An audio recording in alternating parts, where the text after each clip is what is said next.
There's no f***ing in it, is it? Ain't no f***ing in Beverly Hills. Oh, there's a strip club scene. So how old was you? I was, oh man, I saw it, first time I saw it, I was probably about 7 or 8. I was very young. And you saw those strippers. Oh yeah, man, I loved it. Okay, yeah. You was like, this is a good movie. I watched it through my eyes. You were like, I'm gonna watch this one again. You thought you was watching it for me, you was watching for the strippers. You were like, I like Beverly Hills Cop.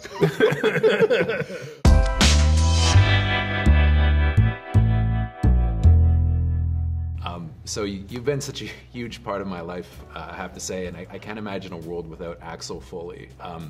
When you signed on to do the movie originally in 1984, did you know that it was going to become this kind of landmark, that it would be so important to people? Oh no, absolutely not. 1984, Ronald Reagan was the president.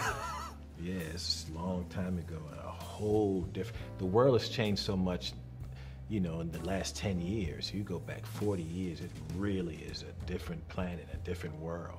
You know, Beverly Hills Cop is the first movie ever to star a black man that was global. All around the world they went to see it, and we didn't know any, so we weren't thinking it's gonna turn into anything.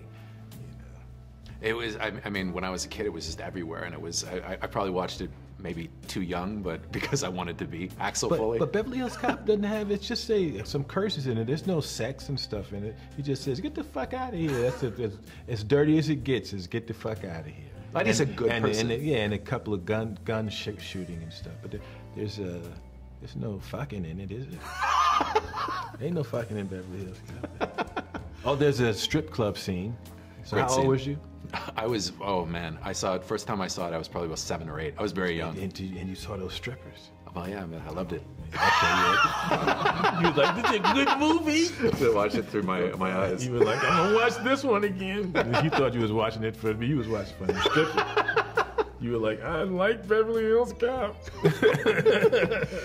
Well, something I did want to ask you though, when I watched it last night, because I really loved the movie, I thought it was awesome, but what I loved is that Axel Foley, there's kind of an, I don't want to say an evolution, but like he's changed over the years. He's a man with regrets. He's a guy who's had a family. He's been through a lot. You know, he's still funny. He's still hilarious. He still does all the things that I loved. But he's a real person that makes me feel for him. You know, and I was wondering, is that something that is that one of the reasons that it felt like a good time to come back? That's the reason the script that wound up being the movie. That's what was missing in the 8 scripts that they wrote before it. It was like, hey, this guy has to have lived a life and have to have some age-appropriate relationships and the problems that people would have at that age. And also, as soon as they added, you know, he was married and he's estranged from the one child that he hasn't spoke to her in years, and all of his contemporaries are all retiring, and he's still out there doing it, and he's got this shit. All he's got is his job, and he needs to get it together with his family.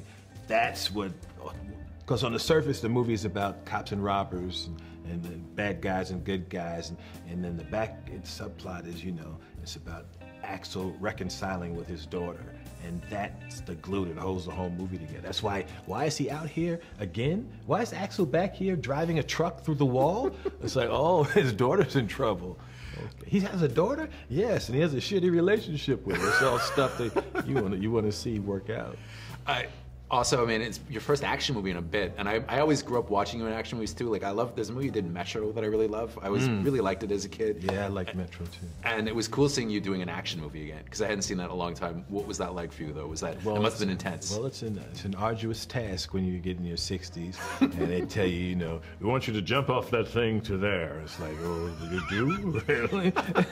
So, yeah, and at the end of Beverly Hills Cop, when it was finished, I was like, I'm not doing no more action shit. That's it. Don't give me nothing. Don't give me nothing. That's not, you know what? The only scripts I want you to give me is stuff that Morgan Freeman has passed on. I'll do that stuff. Anything Morgan passes on, I'll do all of those, but no more. And then the very next movie was action. I did a movie with Pete Davidson where we're driving this Brinks truck, and the whole set is iron every day just getting in the truck, you crashing your leg into something, fight scenes in this truck. It was good. But you know what we did that was really cool in that movie? When I get hurt or something, I say I'm hurt. I don't not like Superman. Like, oh yeah, do like a big action scene, then afterwards I'm like, I think my leg is broke. It's very, very funny. God, I missed you, Axel.